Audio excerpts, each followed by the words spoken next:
Hey everyone, welcome back to the channel. Today we've got a story that is guaranteed to make your blood boil and your jaw drop. What do you do when your own flesh and blood robs you of your lifelong dream just to fund a golden child's luxury vacation? You don't just get mad, you get even. Let's dive right into today's absolute masterpiece titled, "My Parents Sold My Dream Car for My Brother, but they didn't know I swapped it to trap them in a felony." Let's go. It was just an ordinary afternoon in Virginia. The cicadas were loud in the trees, a relentless buzzing that vibrated through the thick, humid air of late summer.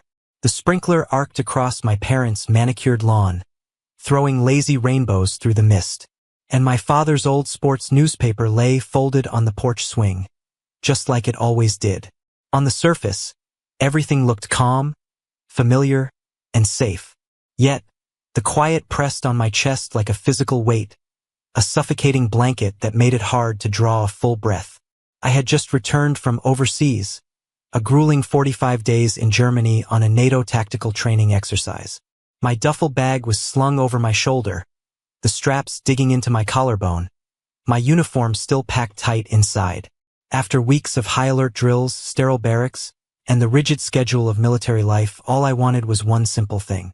I just wanted to see my car, waiting exactly where I had left it. I walked up the concrete driveway, my combat boots scuffing faintly against the pavement. The neighborhood was painfully quiet, the kind of suburban stillness that makes you feel like you are being watched by 100 unseen eyes behind drawn blinds. I rounded the corner of the house, my heart beating a little faster in anticipation. I imagined the smell of old leather and gasoline, the cool touch of the chrome door handle. But as I approached, the garage door was already wide open, and the space inside was hollow. I stopped dead in my tracks. My duffel bag slipped from my shoulder, hitting the driveway with a heavy, muted thud. There was no gleam of polished chrome. There was no rally red shimmer catching the afternoon sun. There was no sound of a machine holding its breath, waiting to be unleashed. There was just an empty concrete floor, stained with old oil spots and dust.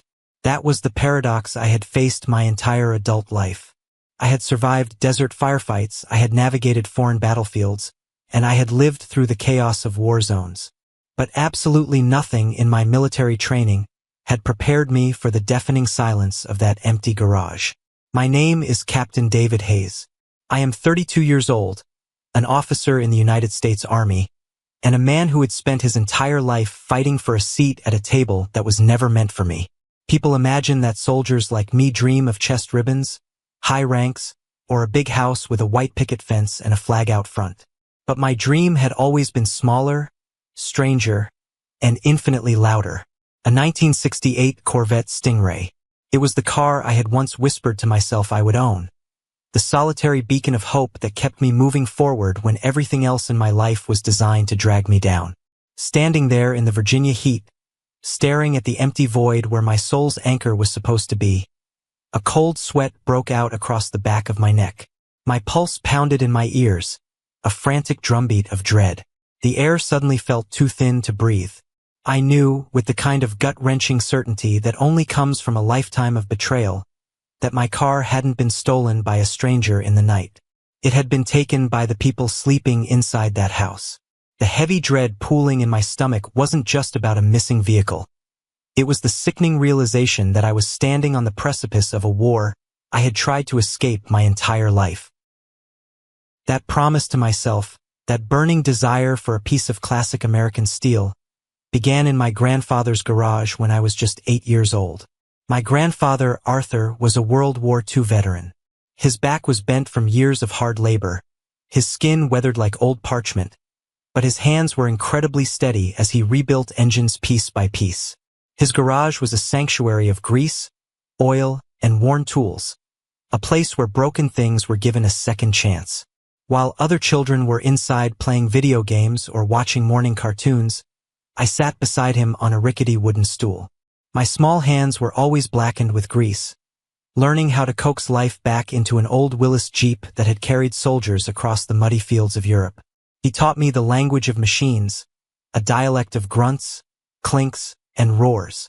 He showed me how a single, properly gapped spark plug could change the entire heartbeat of an engine, and how oil smelled differently when a motor was running too hot.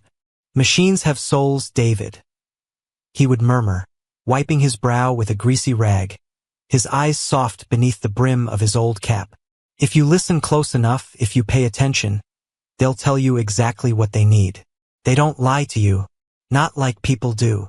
The very first time he pulled back a heavy, dust-covered canvas tarp in the back corner of his shop, he revealed it. A 1968 Corvette Stingray. It was a rally red that looked like captured fire, sleeping quietly beneath decades of neglect. I held my breath. I didn't dare touch it. That was the exact moment I made my vow. One day, I promised myself, a dream car just like this will be mine. It will be the proof that I exist. My parents, however, never believed in that vow, nor did they care about the sanctuary I had found with Grandpa Arthur. To them, my greasy hands and smelling of exhaust fumes were a nuisance, an embarrassment to their pristine suburban image. My mother would sigh dramatically when I came home, muttering that I should care about joining the debate club or getting a country club job instead of burying my head under a rusty hood. My father would just shake his head, wearing a mask of perpetual disappointment. And always, lingering like a suffocating perfume in every room of our house, there was Kevin, my younger brother. Kevin was delicate, adored, and praised for simply breathing. He was the golden child, the sun around which my parents frantically orbited. The disparities were not hidden. They were flaunted. Brand new, top-of-the-line sports equipment for Kevin. Hand-me-down, taped-up cleats for me. An extravagant, catered Sweet 16 party for Kevin with 50 guests. A single, dry slice of grocery store cake eaten alone at the kitchen counter for me. I was the shadow, the afterthought, the burden they merely tolerated. If Kevin sneezed, my mother was there with a thermometer and a blanket. If I broke my arm falling out of a tree, my father told me to walk it off and stop making a scene. I loved my brother when we were very young, but as the years dragged on, the relentless, toxic favoritism poisoned the well. I learned early and painfully that in this house, no matter what I achieved, no matter how quiet I was or how hard I worked, I would never be enough. They looked at me and saw an obligation. They looked at Kevin and saw a prince.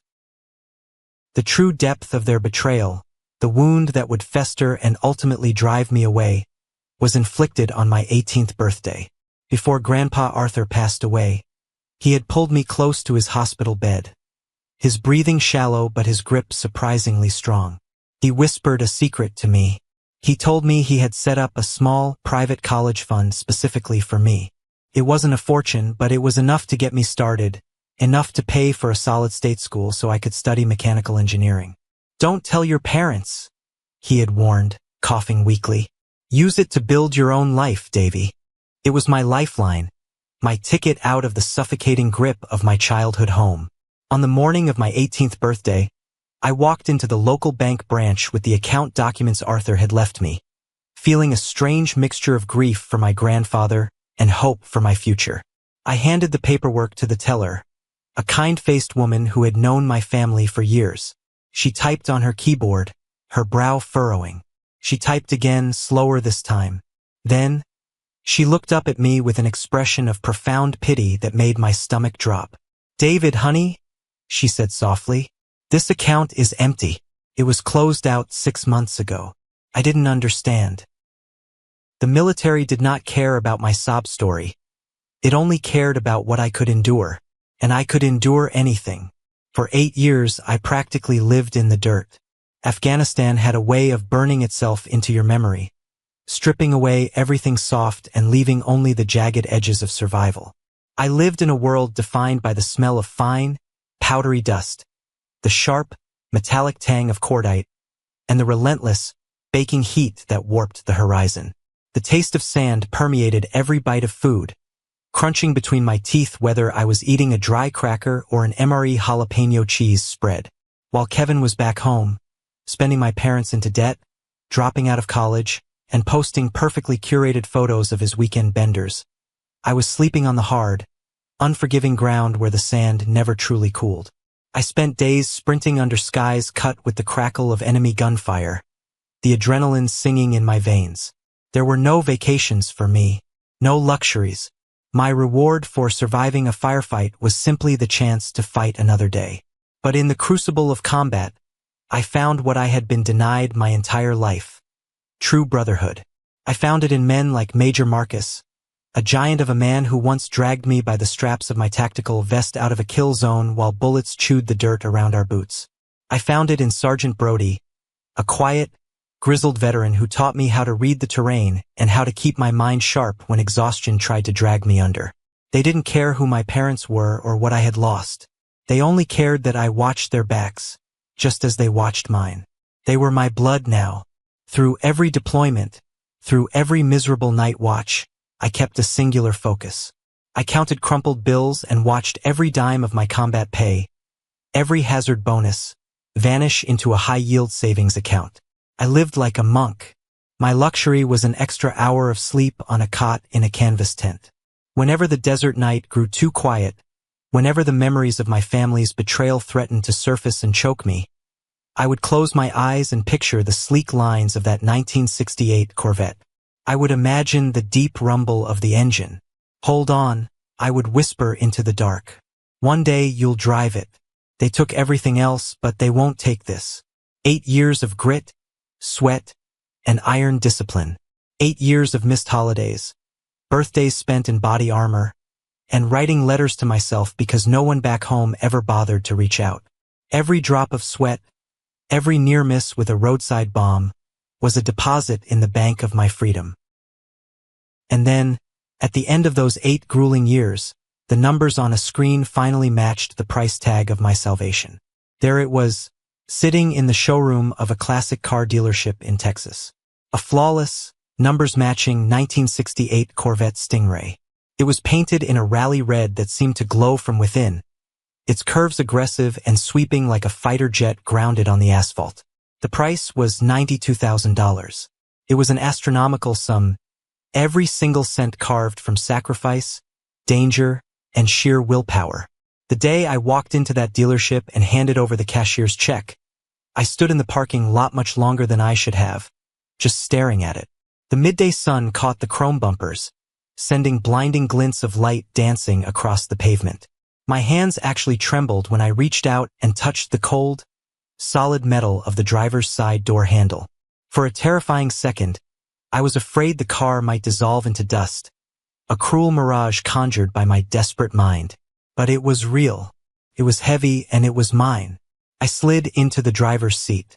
The smell of the aged black leather interior wrapped around me. A rich, intoxicating scent that smelled like history and victory. I gripped the wood-rimmed steering wheel, feeling the grain beneath my calloused fingers. I inserted the key, took a deep breath, and turned it. The 327 cubic inch V8 engine roared to life with a ferocity that shook my bones. It wasn't just a mechanical sound. It was a heartbeat. It was deep, steady, and visceral, echoing the rhythm of my grandfather's chest when he used to lift me onto his knee. The vibration traveled up my arms, settling deep in my chest. Driving it out of the lot and onto the open highway, heading back toward my base, I felt something incredibly rare. For the first time since I was a child, I felt a profound stillness inside my mind. I felt a certainty that all the years of pain, all the physical scars, all the nights I spent wondering why I wasn't good enough for my own blood, had purposefully led me to this exact mile marker. I whispered the only words that mattered over the roar of the wind. "We did it, Grandpa." That car wasn't bought with money. 92 grand was just the exchange rate. It was bought with miles marched with blistered feet. It was bought with nights endured in freezing outposts. It was bought with bullets dodged and friends lost. It was my literal blood and sweat, forged into steel and chrome. For a fleeting, beautiful moment behind that wheel, I believed I had finally claimed the one thing no one could ever take from me. I was whole. Hold up for just 2 seconds. Let's pause and do a quick reality check here. If you were in OP's combat boots at 18, standing in that living room holding a bank statement with a zero balance, what is your play? Option A. Flip the coffee table, confront them loudly, and demand every cent back right then and there. Or option B. Swallow the rage, turn around, and quietly plot a long-term escape plan? Drop an A or B in the comments right now so I know if this audience runs on hot tempers or cold calculation. I think OP's parents are suffering from a massive arrogance blind spot. They've been leaning on toxic favoritism and gaslighting for so long that they genuinely believed OP would just keep taking the financial hits forever without pushing back. It's delusional. OP's 8 years of ironclad military discipline are his secret weapon. Now that he finally has his dream car, a well-deserved reward, they're circling him like vultures. But just wait until you see how he puts that discipline to use as the story unfolds. Check this out. But the army never lets you rest on your laurels for long. Less than 2 months after I bought the Stingray, new orders came down the chain of command. I had been selected for a specialized NATO tactical training exercise in Germany. It was a 45-day deployment, the kind of high-visibility assignment that could significantly nudge a career forward, opening doors for promotions and better postings. I should have felt pride. My commanding officers congratulated me. Instead, looking at the orders, I felt a heavy, oppressive weight pressing in. 45 days. That meant 45 days separated from the car I had bled for.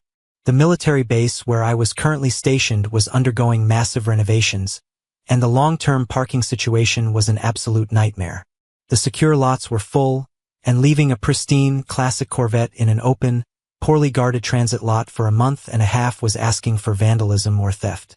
I agonized over it for a week. The anxiety gnawed at my stomach. With no other viable options and the deployment date looming, I made the decision I would come to bitterly regret.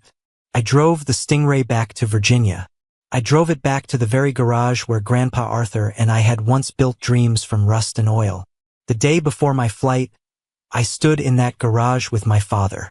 The air smelled faintly of cut grass from the lawnmower in the corner and the rich scent of high-octane gasoline.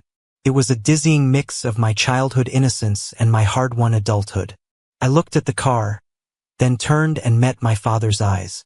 I spoke slowly, making sure each word carried the weight of a military command. "Don't drive it," I said, my voice leaving no room for negotiation. "Don't touch it. Don't let anyone else touch it. Just start the engine once a week, let it idle for 10 minutes to keep the battery charged, and turn it off." My father nodded, but he did it too quickly. He looked away, his eyes darting toward the driveway before looking back at me. That flicker of hesitation, so brief I almost convinced myself it was just my own paranoia, stirred a deep, cold unease in my gut. That evening we gathered for dinner. The 4 of us sat at the same heavy oak table where I had once eaten my dry birthday cake while Kevin tore into mountains of presents. The dynamic hadn't changed a fraction of an inch. Kevin, now 24 and perpetually unemployed, was slouching in his chair, furiously scrolling through his phone between bites of steak. He sighed, loudly and repeatedly, ensuring the entire room was forced to acknowledge his misery. "This is completely ridiculous," Kevin whined, tossing his phone onto the table so we could all see a picture of a massive luxury yacht. "Literally all my friends are going on this insane Caribbean cruise for 6 weeks. They're partying in the Bahamas, and I'm stuck here in this boring house. I'm completely broke. My life is just so unfair." My mother immediately dropped her fork and reached across the table, resting her hand on Kevin's shoulder with the kind of frantic tenderness I had long since forgotten existed. "Oh, sweetheart," she cooed, her voice dripping with sympathy, as though a grown man not being able to afford a luxury vacation was a human rights violation. "I know it's hard. We'll figure something out, honey. We always do." My father continued cutting his meat in absolute silence, enabling the behavior just as he always had. I sat there, my fork idle, the steak suddenly tasting like ash in my mouth. The keys to the Corvette felt like burning coals in my pocket. I wanted to scream. I wanted to flip the table and name the ugly truth that hung over us like a toxic cloud, that his wants were treated as absolute necessities, while my sacrifices, my very survival, meant absolutely nothing to them. Instead, I swallowed the bile in my throat. I pushed the words down deep, burying them in the dark place where I kept all my family memories. It's only 45 days. I repeated in my head like a desperate mantra. 45 days and I'll be back behind the wheel. The car will be safe. 45 days. I had repeated that mantra every single night I spent in the cramped German barracks. Yet, when the transport plane finally touched down on American soil, my pulse didn't quicken with the relief of coming home. It quickened with dread when the taxi turned onto my parents' street. Now, standing in the driveway, staring at the empty, oil-stained concrete of the garage, the dread solidified into a suffocating reality. My breath caught in my throat, sharp and dry like inhaling broken glass. The edges of my vision blurred, the neat suburban lawns and manicured bushes melting into a smear of meaningless colors as I stumbled inside the house. My heart was pounding so violently in my chest I could feel it in my teeth. I pushed through the side door, the hinges squeaking in the quiet house, and stepped into the kitchen. The world inside was horrifyingly calm. The afternoon sun streamed through the lace curtains, casting warm patterns on the tile floor. My mother sat at the kitchen table, a ceramic cup of chamomile tea in her hands. Steam curled gently from the rim. Her face was a picture of serene composure, as relaxed as a Sunday morning in church. She didn't jump when I entered. She didn't look guilty. In fact, she didn't even look up from the magazine she was casually flipping through. When she spoke, her voice was light, conversational, and laced with an underlying tone of profound relief. "Oh, David, you're back," she said, turning a page. "I'm so glad you left that old car here. Thanks to your car, Kevin finally got the trip of his life. He flew out to Miami yesterday to catch the ship." I froze.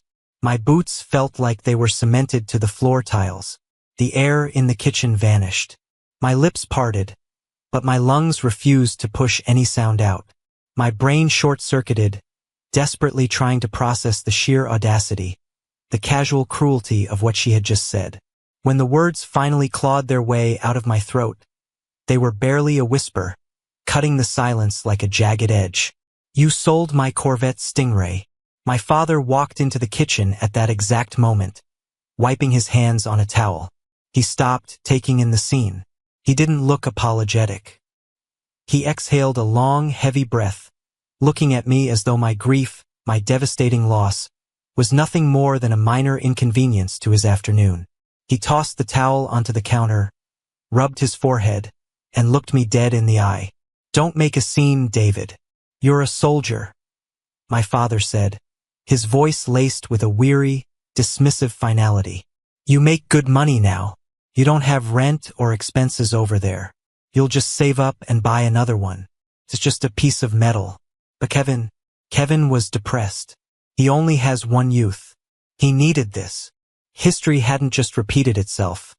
It had wrapped its hands around my neck and squeezed, just like my 18th birthday, just like the college fund. They had taken my blood, my sweat, and the only thing that brought me joy, and they had fed it to the black hole of Kevin's entitlement. They hadn't just stripped me of a car. They had sold the proof of my existence. They had taken 8 years of sleeping under foreign stars, of sacrifices carved into my very bones, and they had dismissed it all with a cup of tea and a sigh. I looked at my mother's calm, sipping her chamomile, and my father's absolute resignation. In that bright, sunny kitchen, the final illusion of my childhood shattered into a million irreparable pieces. I finally understood something that all my years in the dirt and the violence had never quite managed to teach me. Enemies are not always faceless men carrying rifles in the distance. Hold on, everyone. It's me again, not the OP. I need to take a deep breath because my blood pressure is absolutely skyrocketing right now. OP's mother is beyond horrible. How can a mother calmly sip chamomile tea after illegally selling one child's $92,000 dream car just to fund a Caribbean cruise for her other child? She acts like it's the most normal thing in the world. Maybe she's just that used to getting away with it. Clearly, she's had plenty of practice. Let's see what kind of secret weapon he's about to unleash to turn the tables. Keep listening. For a long, agonizing moment, I stood completely paralyzed in the center of that sunlit kitchen. The silence stretched so tight it felt like a physical wire wrapping around my throat, cutting off the air. Any normal son would have screamed. Any normal person would have broken down, wept, or thrown a chair through the window. But I had stopped being a normal son the day they stole my future to pay for my brother's mistakes. The military had systematically trained me to compartmentalize panic, to take incoming fire and analyze the trajectory rather than just screaming into the dirt. So I didn't cry. The burning anger that had initially surged in my chest suddenly hit a wall of pure, absolute clarity. The sheer, unadulterated audacity of what my parents had done was so grotesque, so cartoonishly villainous, that the human brain could barely process it as reality. And then, the sound broke out of me. It started as a low, rough vibration in the back of my throat, welling up from a place of deep, dark cynicism. It erupted into a laugh. It was not a laugh born of humor, and it certainly wasn't the brittle, hysterical laugh of a man driven mad by grief. It was a sharp, cold, and calculated sound, edged with a bitterness so profound that it instantly sucked the warmth out of the room. My mother's teacup, halfway to her lips, halted in midair. The delicate porcelain trembled violently against the saucer, clinking like chattering teeth. She stared at me, her smug, serene composure cracking like cheap glass. My father stepped back, his brows furrowing in deep confusion. He had expected rage, he had expected me to storm out, but he had not expected me to find this amusing. "What is so funny?" my mother snapped, her voice pitching up in defensive panic. She didn't like this. She didn't like the fact that the dynamic she had carefully orchestrated her entire life was suddenly spinning out of her control. I stopped laughing. I let the silence hang for another 3 seconds, letting them marinate in their own rising unease. I looked down at my boots, then slowly raised my eyes to meet my mother's. The temperature in my voice dropped to absolute zero. "You sold a car," I said, measuring each syllable with lethal precision. "A car that didn't even belong to me." My mother's lips parted as if she wanted to protest, to call me a liar, but the look in my eyes pinned her to the chair. My father leaned forward, his face draining of its remaining color. "What the hell are you talking about, David?" The title was in the glove box. We saw it. I raised a hand, stopping his pathetic justification dead in its tracks. "Before I left for Germany," I continued, my voice steady, carrying the cadence of a commanding officer giving a briefing, "Sergeant Brody, one of the men who pulled me out of a kill zone in Afghanistan, gave me a piece of advice. He looked at my car, then looked at me, and he said, 'David, never leave your treasure unguarded in enemy territory.' He knew my history. He knew what you did to my college fund. He knew what you were capable of when it came to Kevin." I took a slow step forward. The kitchen suddenly felt incredibly small, the air taut as a tripwire waiting to be snapped. I wanted to believe you had changed. I really did. But my instincts, the ones that kept me alive in the desert, told me you would stab me in the back the second I boarded that plane. So I listened to Brody. I switched the cars. I watched the realization hit them. It was a slow, agonizing process. The color completely vanished from my father's cheeks. My mother's hand flew to her mouth, her eyes widening in sheer terror. "The real 1968 Corvette Stingray," I said softly, twisting the knife, "is completely safe. It's sitting in Brody's reinforced, climate-controlled garage right now, locked behind 3 inches of solid steel, untouched. What you sold to fund your Golden Boys vacation was a replica. A very expensive, very convincing, custom-built replica." The silence that followed my revelation was deafening. It was the sound of a carefully constructed world of entitlement collapsing in on itself. But I wasn't finished. I hadn't just switched the cars to protect my property. I had set a tripwire, and my parents had sprinted right through it. Before either of them could formulate a lie, an excuse, or a desperate plea, the heavy wooden front door of the house swung open with a resounding thud. Heavy combat boots echoed down the hallway, deliberate and menacing. My parents flinched, turning toward the entryway as a massive figure stepped into the kitchen. It was Marcus. He was in full dress uniform, his chest adorned with ribbons that caught the afternoon light, his posture rigid and commanding. Marcus was not a man who commanded respect. He demanded it by his sheer physical presence and the cold, unblinking intensity of his stare. He filled the room like a sudden, violent cold front moving in over the coast. He didn't introduce himself. He didn't offer a polite suburban greeting. His eyes, hard as flint, swept over my mother, trembling in her chair, and my father, who looked as though he was about to pass out. "Mr. and Mrs. Hayes," Marcus said, his voice a deep, resonant baritone that shook the kitchen cabinets. "I am Major Marcus, and the vehicle you just illegally auctioned off to a private buyer did not belong to your son. It belonged to me." My mother let out a small, strangled gasp. My father gripped the edge of the kitchen counter so hard his knuckles turned stark white. "I loaned that replica to David for one specific purpose," Marcus continued, stepping closer, towering over my father. "To test your loyalty. David told me stories about this family, and quite frankly, I didn't believe a set of parents could be so utterly devoid of moral fiber. I offered my property to prove a point. You didn't just fail the test, you incinerated it." Marcus reached into his breast pocket and pulled out a folded piece of paper, slapping it down onto the kitchen table next to my mother's chamomile tea. It sounded like a gunshot. "You forged David's signature on a fraudulent title transfer," Marcus stated, the legal terminology falling from his lips like artillery shells. "You bypassed notary protocols, which implies conspiracy. You took $85,000 from an unsuspecting buyer for a vehicle you had absolutely zero legal right to possess, let alone sell. You just committed grand theft auto and felony fraud in the state of Virginia."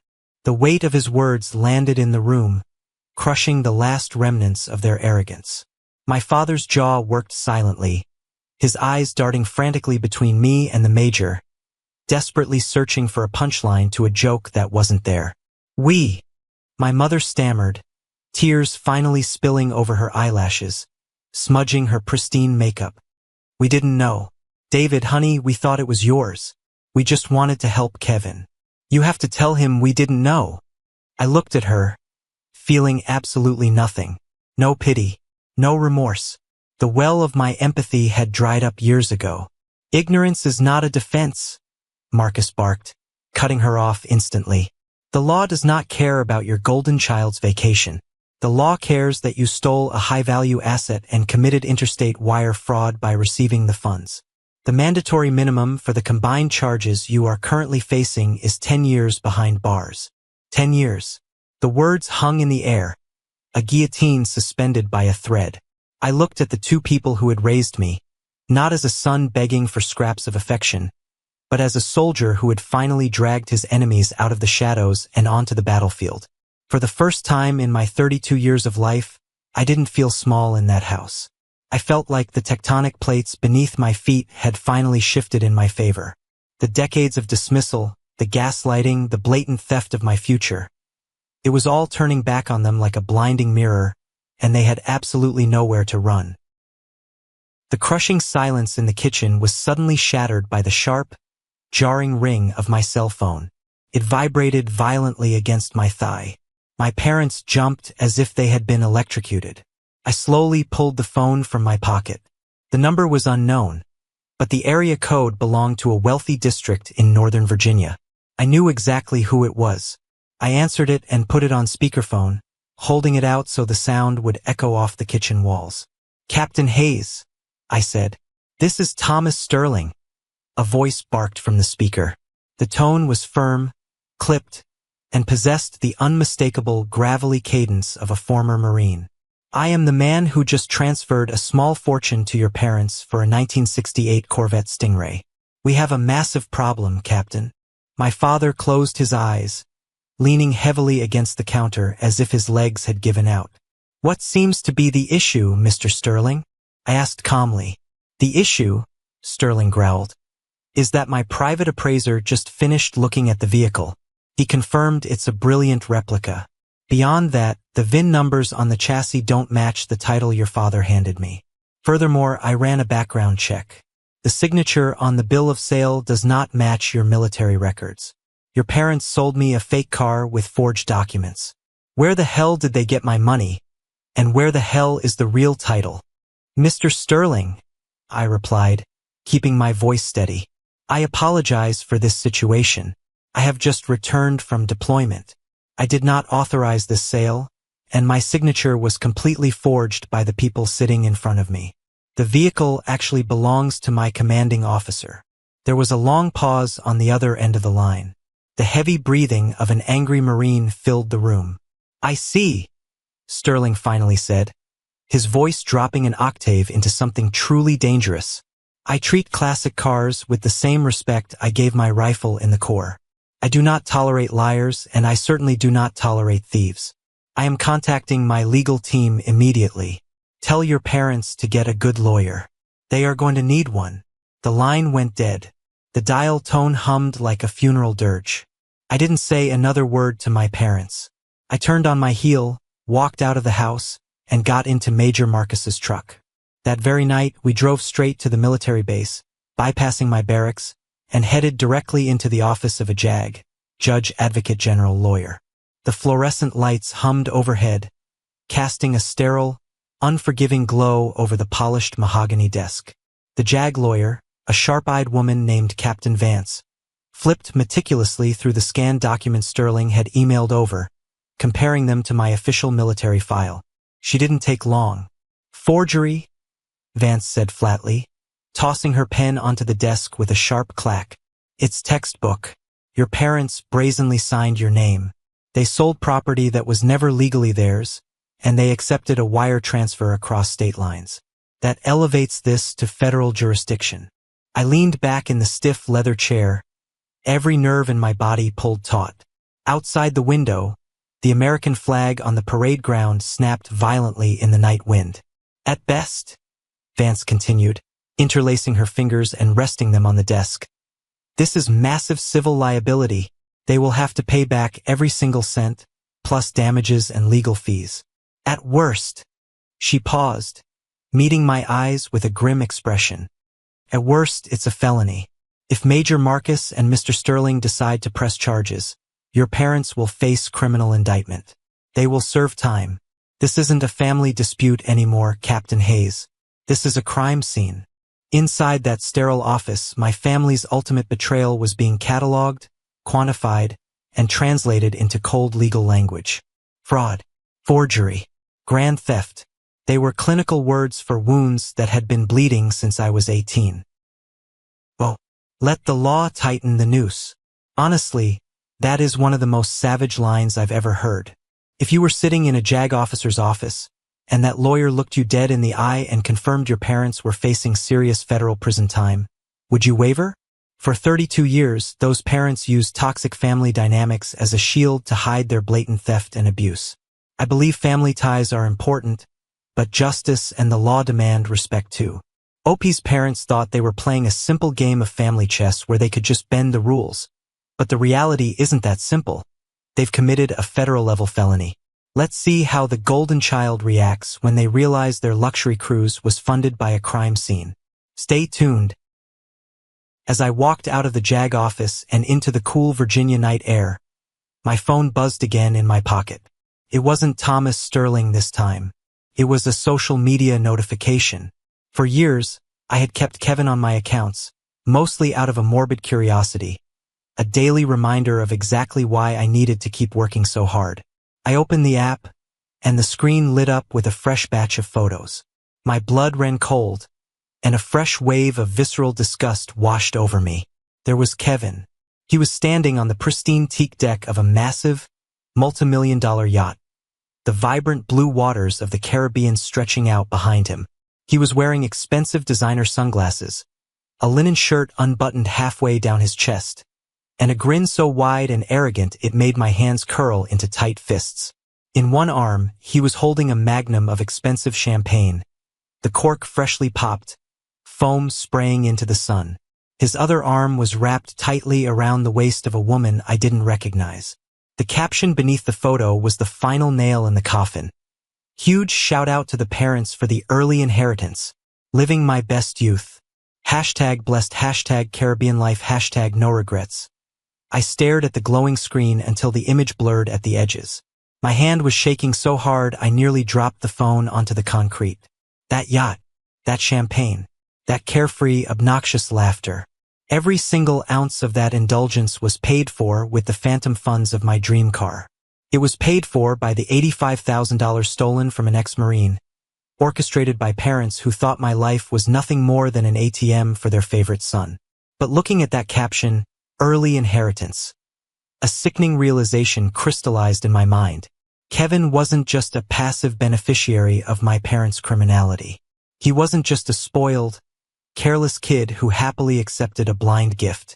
He knew exactly where that money came from. He knew they didn't have 85 grand sitting in a checking account. He knew I had parked my car there before leaving for Germany. In that moment, I understood the absolute truth. Kevin was entirely complicit. He was actively celebrating a luxury vacation built on the blood, sweat, and stolen dreams that were rightfully mine. The image of Kevin laughing on that yacht burned itself into the back of my eyelids. It played over and over on a loop until the last shred of brotherly obligation I harbored hardened into something sharp, unforgiving, and absolutely ruthless. I didn't wait until morning. I dialed his number right there in the parking lot. It rang 4 times before he picked up. Music pounded heavily in the background, a chaotic mix of bass and laughter. "Davy!" Kevin shouted over the noise, his voice slurred and dripping with fake affection. "Bro, you're back. Man, you should see this boat. It's insane." "Kevin?" I interrupted, my voice so steady and lethal it cut straight through the club music playing on his end. "We need to talk. Right now." He tried to joke. He tried to deflect, offering to fly me down for the weekend, completely oblivious to the hurricane about to hit him. "Come on, man, loosen up. I'm at a party. The police are currently drafting warrants for Mom and Dad for grand theft auto and federal wire fraud," I stated coldly. "The car they sold to pay for your little boat trip belonged to a major in the United States Army. The buyer is a former Marine who has already contacted his lawyers. If you do not get on the next flight back to Virginia, I am going to make sure the JAG office includes you as an accessory to the crime. Enjoy the champagne, Kevin. It's the last drink you'll have before you see the inside of a federal penitentiary." The music in the background seemed to suddenly drop away. The silence on the other end of the line stretched long, heavy, and terrifying. I could practically see the color draining from his perpetually tanned face through the phone.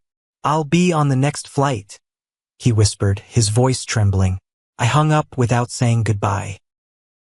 It took Kevin 14 hours to make it back. Within an hour of his taxi pulling into the driveway, I gathered them all in the living room. The dynamic of the house had fundamentally and permanently shifted. It felt less like a family home and more like a military tribunal. My parents sat huddled together on the floral love seat, looking 10 years older than they had the day before. The arrogance had been completely scrubbed from their faces, replaced by the hollow, hollow-eyed stare of the condemned.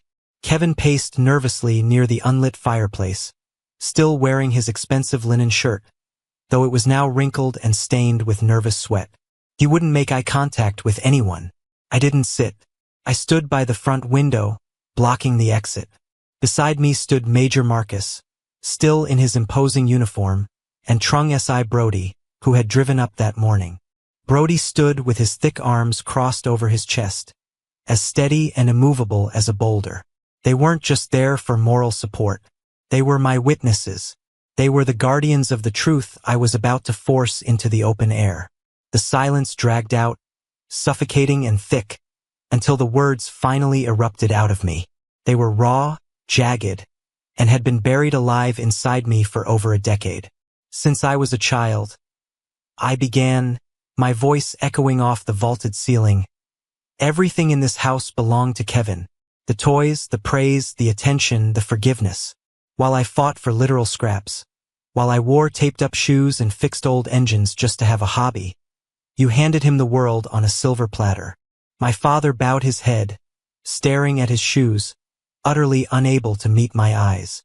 My mother's hands trembled violently in her lap, and she began to weep, a soft, pathetic sound that did nothing to move me. And then, I continued, taking a step toward them, came my 18th birthday, Grandpa Arthur's college fund. The money that was supposed to give me a future. You stole it. You forged the papers and drained the account to pay off his gambling debts. You threw me to the wolves so your golden boy wouldn't have to face the consequences of his own actions. David, please. My mother sobbed, burying her face in her hands. I survived, I said, my voice rising, vibrating with righteous fury. I went to war. I bled in the sand. I watched good men die. There was no fight left in them after that. The bravado Kevin had tried to muster evaporated the second he realized his words hadn't hurt me. They had simply sealed his fate. I walked over to the coffee table and tossed down a thick manila folder. The heavy thud of the paper hitting the wood made my mother flinch. I spoke with Mr. Sterling and Captain Vance at the JAG office this morning, I said, outlining the terms of their surrender. Mr. Sterling does not want the replica anymore. It is tainted goods to him. He wants his $85,000 back, in full within 72 hours. If the wire transfer does not hit his account by Friday at noon, he is taking the evidence to the district attorney, and felony warrants will be issued for all three of you. 85,000? My father choked out, his eyes wide with panic. David, we don't have that kind of liquid cash. We spent a chunk of it on Kevin's cruise, the flights, the spending money. I don't care, I replied, my tone devoid of a single ounce of mercy. You will make this right. Every single dollar goes back. You will sell Mom's jewelry. You will cash out your retirement accounts. You will take out a second mortgage on this house. You will go to a loan shark if you have to, but Sterling gets his money. I turned my gaze to my brother, who had shrunk back against the wall, trying to make himself invisible. And you, Kevin, your free ride is officially over. You are going to contribute. You are going to get a job, a real job, doing manual labor if you have to, and you are going to pay back every cent of your luxury vacation to Mom and Dad. I don't have a degree, Kevin stammered, his eyes welling with tears. Nobody is hiring. Figure it out, Major Marcus interrupted, his voice like grinding stone. Or figure out how you look in an orange jumpsuit. I opened the folder and pulled out 3 sets of documents, placing a pen on top of them. Furthermore, you will all sign these papers. They have been drafted by military counsel. It is a legally binding, notarized agreement stating that you confess to the fraudulent sale, and that you swear to never, ever attempt to contact me, access my accounts, or touch anything belonging to me for the rest of your natural lives. If you violate this agreement, if you even show up at my base, the confession goes straight to the police. My mother looked at the papers as if they were covered in poison. David, you're cutting us out? We're your family. You lost the right to call yourselves my family the day I turned 18, I said. Sign the papers. Hands shaking, tears falling freely onto the legal documents. They signed. Nods of absolute defeat, quiet sobs, and the scratch of the pen on paper filled the room. For the first time in 32 years, the power dynamic in the Hayes family had violently and permanently shifted. I wasn't the forgotten son anymore. I wasn't the shadow or the bank account or the punching bag. I was the architect of their consequences. I was the soldier who had finally forced them to look in the mirror and face the ugly truth they had hidden behind closed doors for decades. As I gathered the signed papers, they knew as well as I did, nothing would ever return to the way it was. The weeks that followed that night in the living room were remarkably quiet. It was the kind of heavy, settling quiet that comes in the aftermath of a devastating hurricane. Wreckage had to be cleared, and a new reality had to be built from the ground up. True to my word, the money was wired to Thomas Sterling with 6 hours to spare. I didn't ask how they got it, and I didn't care, but I noticed a for sale sign quietly appear on the lawn of my parents' house a month later. The financial ruin they had brought upon themselves was absolute, but of absolute, unbreakable freedom. Wow. Honestly, just wow. Folks, I need to take a step back for a second just to process everything we just heard. I am literally shaking with pure, unadulterated satisfaction. OP didn't just teach his family a lesson. He completely dismantled a lifetime of toxic abuse with absolute, surgical precision.